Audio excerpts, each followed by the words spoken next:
Hi everyone, this is William from the Headphone Experience, and I'm here tonight with my first impressions of the Apos Caspian Headphone. This was loaned to me for review by Apos Audio, and this currently sells for $499 US. This headphone was manufactured for Apos by Kennerton Audio out of St. Petersburg, Russia. And if you've been following my reviews, I've actually reviewed quite a few Kennerton headphones over the last few years, and they are one of my favorites. This one here, though, was sort of a joint venture. And according to the website from Apos, this was tuned by a reviewer named, forgive me if I'm mispronouncing this, Sandow Vitali from Sound News. And I don't know much about him, but anyway, I guess they got together with him and he helped design and tune this for Apos. So anyway, this is a wired, full-size, over-the-ear, open-back headphone, and it uses a 50mm dynamic type driver. It's a multi-layer composite design coated with graphene, and has an impedance of 33 ohms and a claimed sensitivity of 115 decibels at 1 milliwatt. So this is very easy to drive. I haven't tried it with the portable yet, but portable should have absolutely no problem driving this. The weight is claimed to be 378 grams. I actually forgot to weigh this before I did my video, but it is a very light headphone for full size. So if that is off, I don't think it's off by much. It really does feel really light. So anyway, it comes with a 2mm detachable cable. I'll give you a quick look at that, or 2 meter, about a little over 6 feet long. 2 meters works out to what, about 6.5 feet. Anyway, it has a nice 6.3mm connection at the amp end, and at the headphone end it uses 4-pin mini XLR connections, which I really do like. This is real typical of a Kennerton cable. You can tell this was made by Kennerton by the cable, and it also comes with a nice carrying case, which it's a soft imitation leather, and I don't have one here to show you right now. So anyway, but it's exactly the same as what Kennerton headphones come in, and LSA headphones, which are also made by Kennerton. The only difference is it doesn't have the little Kennerton tag on it. So anyway, let me give you a closer look at the headphone here. This is, like I said, it's an open back. The grill is an aluminum alloy, and the ear cups are, this isn't just a veneer, this is a solid chunk of oak with a nice stain on it, nice dark. It's got a pretty good shine to it, so I guess it's got a lacquer or polyurethane or something on it. But anyway, the ear cups are formed out of a solid piece of oak though. And the ear pads, they don't appear to be tapered, but they are a real sheepskin leather. They're very soft, and they're about 1 inch thick, and they have memory foam inside. You can tell by squeezing them that they come back slowly. That's a good sign that it's memory foam. Usually it pops out real fast if it's just normal foam. But anyway, so sheepskin leather ear pads. The yokes are similar to what's on the LSA headphones and most of the Kennerton headphones now, but the headband is different. The Kennertons and LSA are using a self-adjusting spring-loaded strap inside, but these instead use a adjustable with click stops on it. And the headband, I guess, is lambskin leather also, and it's got some pretty good cushion to it. The yokes have a little bit of swivel to them, a little bit of give, and these seem, oh, I did want to show you that these do have the 4-pin mini XLR connections, like the cable I showed you, but anyway, but this is probably the lowest price headphone I've actually seen or reviewed so far that uses 4-pin mini XLRs, and they do hold up really well. I've never had any problems with any of them. But anyway, this headphone, see if I have it adjusted right. It is very light feeling. It's very comfortable. The ear pads are very comfortable. It's got just enough clamping force that it doesn't move. I can move my head around, not worry about it falling off or you know, even moving on me at all. The headband is comfortable. Like I said, not too much clamping force. I will try to show you this. The ear cups are sort of an oval shape, which is unusual because I've never seen anything made by Kennerton that has an oval shaped ear cup. It's taller than it is wide. All the Kennertons have been round, and they've either been 105 millimeters or they've been 95 millimeters, and these are, I believe, 115 millimeters tall by 88 millimeters wide. So they're actually taller than the other Kennerton ear cups, but a little bit narrower, and you can see it's a little bit narrow on the inside, but it doesn't seem to be a problem. They actually fit around my ears comfortably. I don't feel anything hitting or pressure on my ears. They're plenty deep, and they're actually real comfortable. They're just, you can't move them much front to back though because of the ear cups being kind of narrow. But like I said, very comfortable. They're light. Doesn't seem to be a whole lot of sound coming through them for an open back. And I'll get into the sound in a minute. And they sound, to me, these sound more like a sort of a semi-open back. I haven't tried to look in the grill yet to see, you know, how big the openings are or anything, but they do, they deaden down the sound just a slight bit. Gives you just a slight bit of isolation, and playing these, I've noticed that they do leak sound. They are an open back, but they don't leak sound as much as some of the other open backs, you know, compared to like Hi-Fi Man or something that leaks a lot of sound out. And these do leak some, but it's at a lower level than some of the other open backs that seem to be a little bit more open. So anyway, before I talk about sound, I want to mention the type of music I use doing my reviews. If you haven't seen my previous reviews, I use a combination of rock, pop, electronic, some acoustical music, and orchestral music. And my equipment that I used, and this is just my first impressions. I've only got a few hours in on these so far, and I will dig in deeper in the next couple weeks and post a full review where I dig in deeper into the sound, and especially doing some comparisons to other headphones in a similar price range. But anyway, excuse me just a second.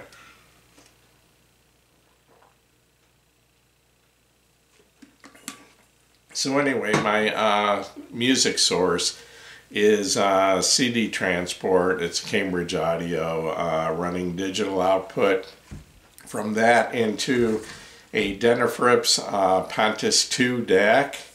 And the headphone amps that I've used so far listening to this headphone are the Audio GD Master 9, the Burson Conductor 3 Reference, which has a built-in DAC, but so in that case I use the built-in DAC, and then also the Waveborn Edelweiss 3 Preamp Plus, which is an OTL type tube amp, and gives them just a little bit of a different sound. But anyway, getting into the actual sound of these headphones, my first impression is that they are very warm and bassy sounding. To tell you the truth, if I didn't know better, I would swear these are a closed back headphones. They have a lot of bass for an open back headphone. And so anyway, they are warm, they are bassy. Just going into the different frequencies, I would describe the bass as being heavily emphasized. There's a lot, I mean, this is not a flat linear sounding headphone. This is not what I would consider an audiophile headphone. Apos advertises this as being a fun headphone, and by fun, what they apparently mean is it has a heavy emphasis on the bass. There's just a big bump in the especially in the mid bass of this headphone. But the bass, I will give them credit. The bass is tight, and it's well controlled, and it's solid. It's not muddy, it's not boomy. There's a lot of bass there, but it's good quality bass. So if you are a bass head, you definitely will want to check out this headphone.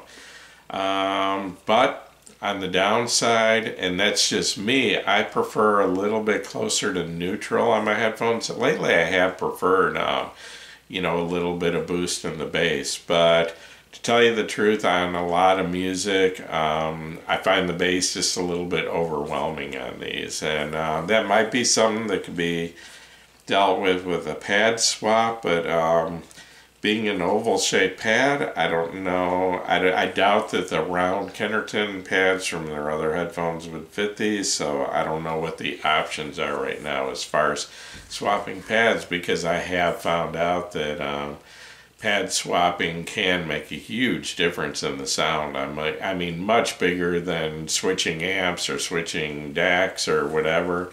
The pads can make a big difference, and these are solid. They don't have any perforations in them, and usually in that case you're going to get more bass, so a perforated pad would cut down on the bass a little bit. So I don't know if that's going to be an option for this headphone at some point. I'm guessing someone will, if not already, are making a pad that you could switch on this, because it looks like it's like the standard Kennerton design where it just tucks in behind a lip that goes around here, and they're pretty easy to change. So anyway, a lot of bass.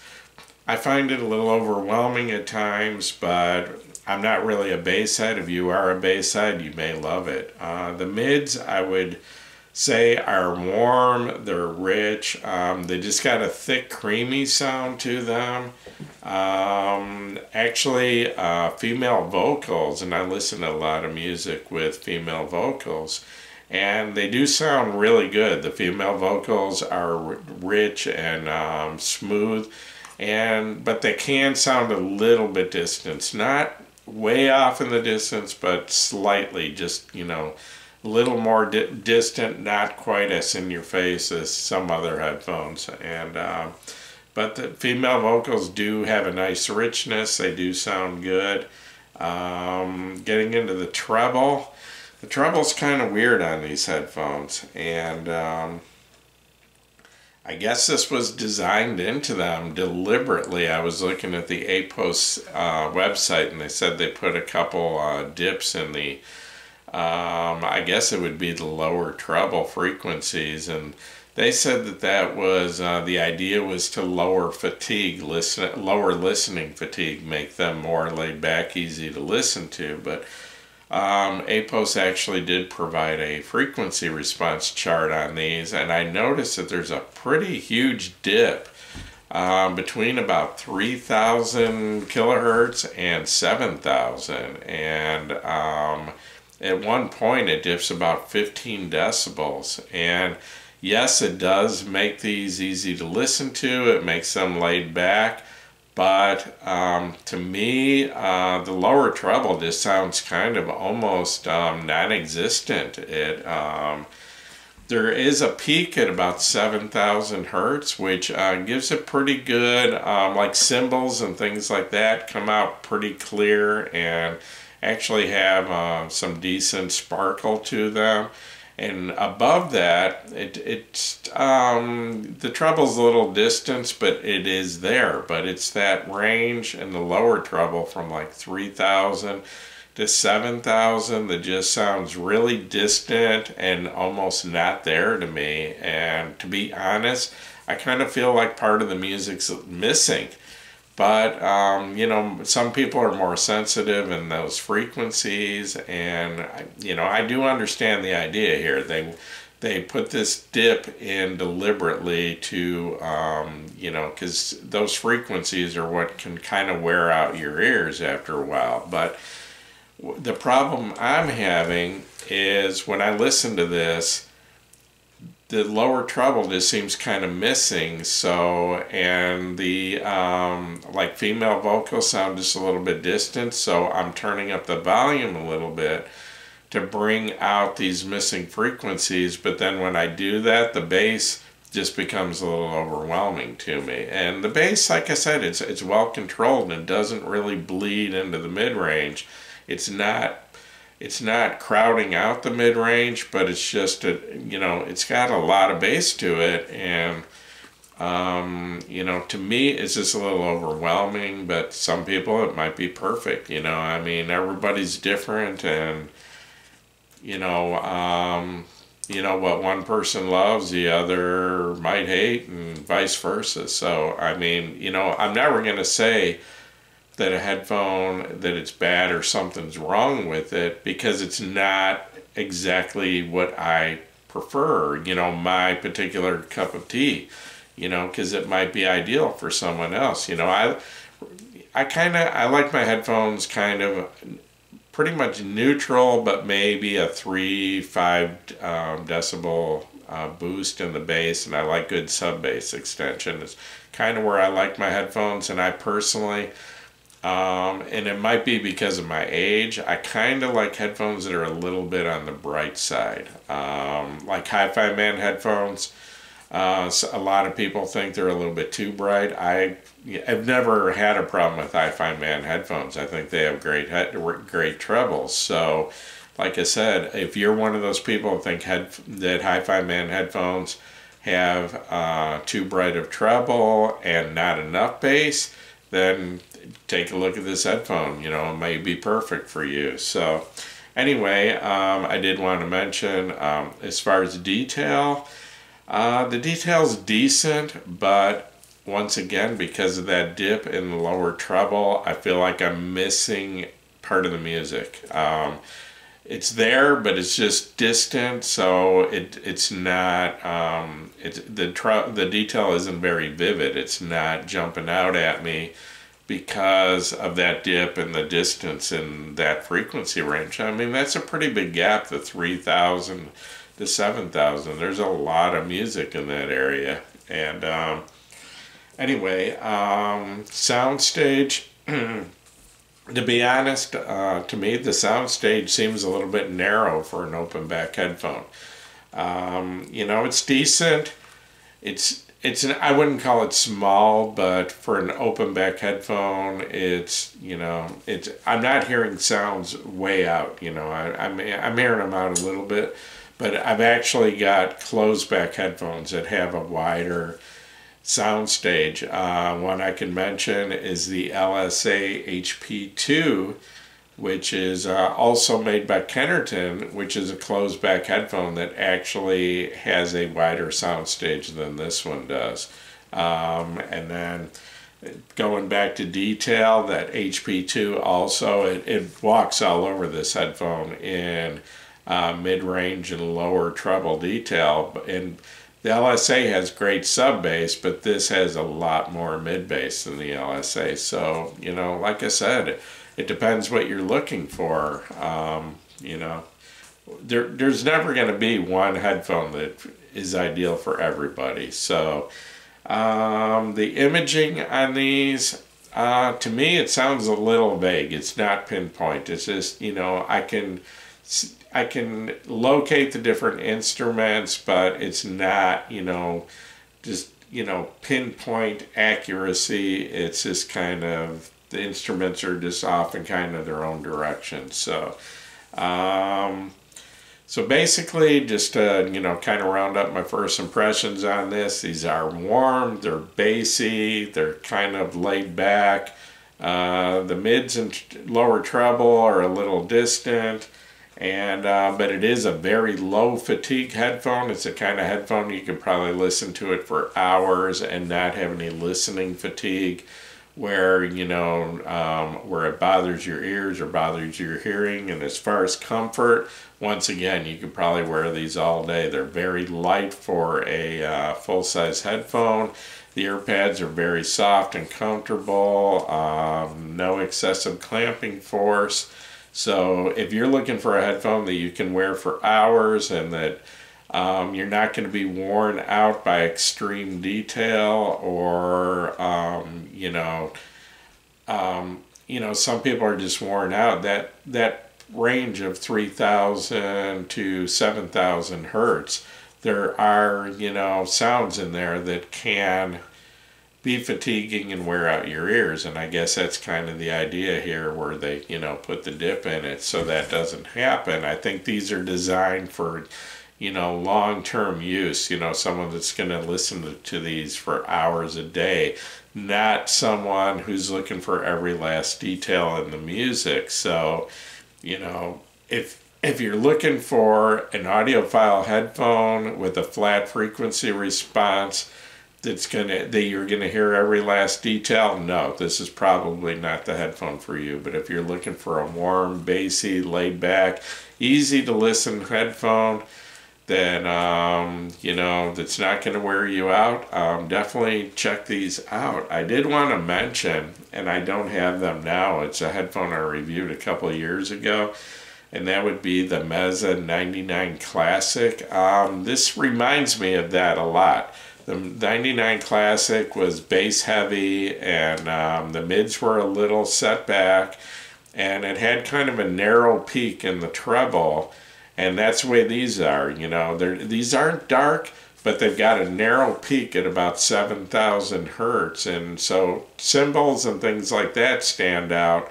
But some of the treble below that and on the other side of it just seem kind of off in the distance. And for that reason, the Meza was the same way. The 99 Classic, you had that narrow peak in the treble, kind of set back, mid-range, and a lot of bass. But in my opinion, and I can't compare them directly, I don't have those, but going by memory, these probably have a little bit more bass, but it's tighter, more solid, better controlled bass than the than the Meza had. And overall, I would say similar tuning, but probably a better version of the 99 Classic. So if that is a headphone you like, and there are a lot of people that like the 99 Classic. I mean, once again, not exactly my cup of tea of what I want, for most of my listening, but there are people out there that just love the 99 Classic, and those same people, if you give them a Hi-Fi Man Sandara, they're probably going to say it sounds too thin, lacks bass, the treble's too bright. Well, if you're one of those people that thinks the Meza 99 Classic is a great headphone, once again, you should probably check this out, because in my opinion, it's a similar but better. It's not closed like the 99 Classic. It's got a grill, but like I said, it's kind of a semi-open design, and you might want to check these out. So anyway, I'm going to wrap this up. I'll be back in a couple weeks with a more detailed review, digging deeper into the sound and trying to do some comparisons to a few other headphones. So I'll be back in a couple weeks. Thanks for watching my video. If this video helped you, please give me a thumbs up. If you haven't already subscribed to my YouTube channel, please do. And you're all welcome to join us at the Headphone Experience on Facebook. We're at over 15.3 thousand members. Just keep growing, and so I'd like to see you there. Once again, thanks for watching my video.